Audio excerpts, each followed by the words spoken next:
What's up, y'all? Welcome to Starling on Cinemas. That's Cinemas with an S. And today I'll be giving you my review on Who Framed Roger Rabbit as part of my Way Back Wednesday series where I give you reviews on bigger throwbacks, popular or unpopular. I'm going to still give it to you. You asked for it, I'm going to give it to you. Well, technically you didn't ask for it, but you know what I'm trying to say. So I decided to do Who Framed Roger Rabbit because Space Jam, it wasn't last week. But Space Jam kind of reminded me of this film because it also had Looney Tunes characters and other cartoon characters cross paths. So I decided to bring you one of my favorite live action animation films. You know what I'm trying to say. One of the best films I've seen from this genre. So before I begin, if you are new to this video, don't forget to like, share, subscribe. You know the rest. Click that bell. Leave a comment in the section below if you have anything decent to say about my video or how articulate I am or anything in between. So let's get to it. So, a down on his luck private eye, Eddie Valiant gets hired by cartoon producer R.K. Maroon to investigate an adultery scandal involving Jessica Rabbit, the sultry wife of Maroon's biggest star, Roger Rabbit. But when Marvin Acme, Jessica's alleged paramour, and the owner of Toontown is found murdered, the villainous Judge Doom vows to catch and destroy Roger to cover his tracks. So, how do I feel about the story? Well, before I begin, I don't know if I mentioned this already, but as far as movies go, every era has their biggest crossover, self-proclaimed greatest crossover of all time, right? You got, whether it's like how we got, out of our time, we got Avengers Infinity War. Well, of the 80s, it is Who Framed Roger Rabbit. And let me explain. Like I said, how every era of cinema always has their greatest crossover of all time. Roger Rabbit happens to be the one for our favorite anthropomorphic characters. We're talking the Walt Disney characters and the Looney Tunes and these lesser known Maroon cartoon characters. But while the story doesn't put this aspect as their main focus to, like, for the sake of adding fan service or the sake of having something great for a summer, Robert Zemeckis decided to tell an original whodunit story and a satisfying crossover to pull off. And the reason why I feel like he wanted to use cartoons is like, okay, see, Roger Rabbit, I don't know, Maroon Cartoons, according to Wikipedia, is a fictional animation company. Like, that's not even real, because when I saw this I was like, what? Maroon Cartoons? I had never heard of that. So when I looked it up, it's fictional. It's just made for the movie. However, Roger Rabbit, Jessica Rabbit, Baby Herman, those characters, those cartoon characters, they're real. Like, they were actually created.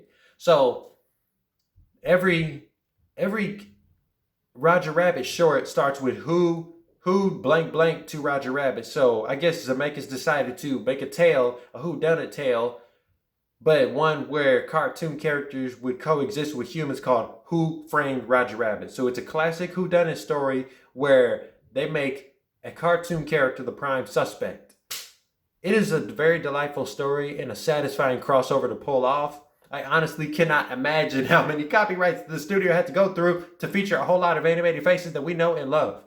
They had to ask Warner Brothers and Walt Disney pictures so many times about all these characters. While we didn't literally see every character in this movie, whether you're a Disney fan or a Looney Tunes fan or both, we didn't see every single one, but we've seen enough to know which ones belong to which brand. So it's pretty great. Characters. Oh, the characters. Now, if I am not wrong, tell me if I'm wrong in the comment section below. I believe that this is the first time the world was introduced to the concept of live action and animation mix. Because like I said in the beginning of the video, Space Jam reminded me to give a review about this movie, which I've seen 4 or 5 times to this point. So it is so pleasant to not only see humans interacting with tunes, don't even call them cartoons, just say tunes, which is pretty basic. Cartoons or animation sounds better. But to see a few Looney Tunes cross paths with some of the bigger and more popular Disney characters like Mickey, Minnie, Goofy, Donald, you know the rest. However, the story is more focused on the lesser known Roger Rabbit, who is a property of Maroon Cartoons. Like I said, it is a fictional animation production company who also created Baby Herman, who was like who was like the mouse of these short animated short tropes, like a Tom and Jerry type of cartoon, and then Jessica Rabbit, who is just nothing more than a sex symbol, and his wife.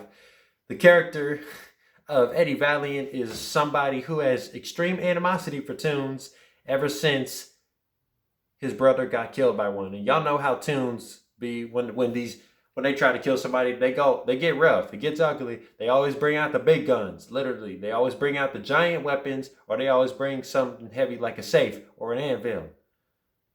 So with him being forced into clearing Rogers' name is a hard job for him to accept. It was also revealed last year that Eddie Murphy was originally offered the role of the Private Eye, but he turned it down because he felt the thought of him being in a live-action animated picture was outright ridiculous. Of course, because he wanted to stick to more raw pictures at the time. Of course, now he says that now he feels stupid for turning down the role. I wonder how it would have been if Eddie Murphy was actually in a picture like that. It probably would have made more money than it did, and it probably would have brought a lot of more people into theaters. Not saying that the movie originally, how it came out, did bring people into theaters, because, of course, if you get to market a movie, you're going to market the good stuff, and I'm sure they marketed a lot of the Disney and Looney Tunes characters. And Christopher Lloyd's character, George Doom, the film's main antagonist, is more menacing by his actions rather than his ambitions, because I don't know if anybody kind of came up with a conspiracy theory on how to kill a cartoon if they were real. Because honestly, if they're animated, anything can happen to them. They can live, die, death wouldn't even matter.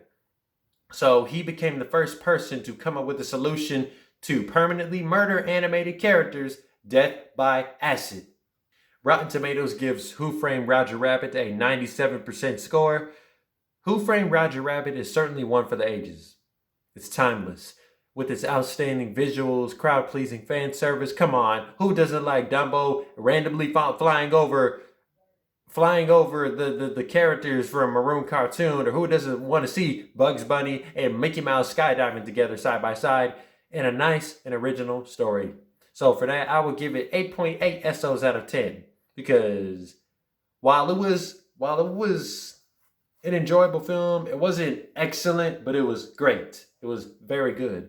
So that is my review on Who Framed Roger Rabbit. You can catch it on Disney Plus if you have it. It is, I didn't know it was on Disney Plus. I guess technically Disney owns Touchstone Pictures. But yes, if you have Disney Plus, you can catch it anytime. Just search Who Framed Roger Rabbit. You used to see a rabbit with a car and a detective and his wife, Jessica Rabbit. So that is my review on Who Framed Roger Rabbit. You can let me know what you guys think about it in the comment section below. And I will see you guys next time for my next video.